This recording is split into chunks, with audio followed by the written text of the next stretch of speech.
Hello viewers, this is Abidul Islam Rimon. Welcome to my vlog. আজকে আমি আমার নানাবাড়ি আছি। নানাবাড়ি বিকেল মানে কি? নানাবাড়ির বিকেল মানে হচ্ছে ক্রিকেট। যদিও আমার মামাতো ভাইরা সব দেশের বাইরে আছে, তবে দুইটা এখনো আছে পিচ্চি, ওদের সাথে আজকে ক্রিকেট খেলবো। কলকাতার নাইট রাইডার্সের রাশিদ, রাজস্থান রয়্যালসের শাহান।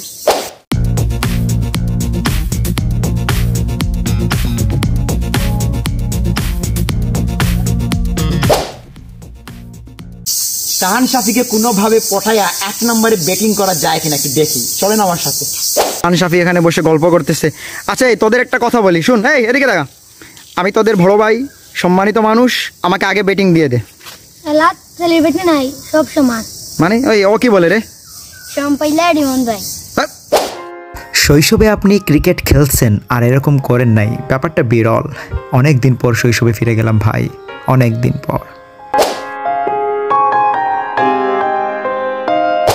ইমন ভাই 3 নম্বর, তুই 2 নম্বর আর আমি 1 নম্বর। এদিকে ছক্কা মারলে আউট, সব বাই ডিসাইড। আগে নানাবাড়ি এলে আমাদের সব কাজিনরা মিলে এই মাঠে ক্রিকেট খেলতাম। যদিও এখন সব কাজিন দেশের বাইরে চলে গেছে, যারা দেশে আছে তারা কাজের মধ্যে, হয়তোবা কয়েকদিনের মধ্যে তারাও দেশের বাইরে চলে যাবে। এখন নানাবাড়ি এলে শুধু এই দুইটা পিচ্ছিরে পাই। ভাবলাম ওদের সাথে একটু খেলি, সময় কাটাই, যদি কোনোভাবে আবার শৈশবে ফিরে যাই, এই আশায়। দিনগুলো কিভাবে চলে গেল, মনে হচ্ছে এই তো সেদিন খেলতেছি, সবাই বকাঝকা করতেছে, এই খেলার মাঠ থেকে উঠে আসো। আহা, সেই দিনগুলো মিস করতেছি, খুব মিস করতেছি। স্পেশালি মিস করতেছি ফরিদকে। একটা বিষয়ে কখনো খেয়াল করে দেখছেন, নানাবাড়ি কিন্তু কখনোই পূরণ হয় না, সব কিছুই আগের মতোই থাকে, শুধু সময় বদলে যায়, আমরা বদলে যাই, এই আর কি। বল নিয়ে ওদের মারামারি দেখা আমার মামাতো ভাই ফরিদের কথা মনে পড়ে গেল। ছোটোবেলা আমরাও ওইরকম বল নিয়ে কাড়াকাড়ি করতাম, মারামারি করতাম। নানাবাড়ি এলে ইদানিং কেন জানি না ভাল লাগে না একটা ব্যাপার কাজ করে।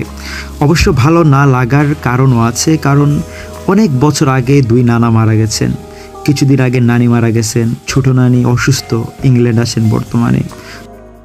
সব মিলিয়ে আসলে নানাবাড়িটা কেমন জানি খালি লাগে, চারিদিকে শুধু হাহাকার। অবশ্য মামা মামি সবাই ভালোবাসে আগের মতোই আদর করে, সব কিছুই ঠিক আছে। তারপরেও একটা অদ্ভুত বিষণ্ণতা কাজ করে, কেন জানি না। তবে দিন শেষে কি জানেন, নানাবাড়ি হচ্ছে আমাদের আবেগের জায়গা, ভালোবাসার জায়গা, দুষ্টুমি করার জায়গা। চাইলেই নানাবাড়িকে ভোলা যায় না। ভালো থাকুক আমাদের নানাবাড়ি, ভালো থাকুক আমাদের নানাবাড়ির মানুষজন, যাদের জন্য শৈশবটা এত সুন্দর ছিল, কৈশোরটা এত সুন্দর ছিল, কিংবা এই সময়টা যে যাচ্ছে এটাও সুন্দর, তাদের অবদান অস্বীকার করা যায় না। ভিউয়ার্স, আজকের ব্লগ এতটুকুই। যদি বুঝতে পারছেন যে আমি খুব একটা ভালো ক্রিকেট খেলি না, তবে মামাতো ভাইদের সাথে সুন্দর কিছু মুহূর্ত কাটালাম, আসলে এগুলোই স্মৃতি থাকবে ভবিষ্যতে। আমার সাথে থাকুন, নেক্সট ব্লগে আরও অনেক মজার কিছু জিনিস পাবেন। ধন্যবাদ।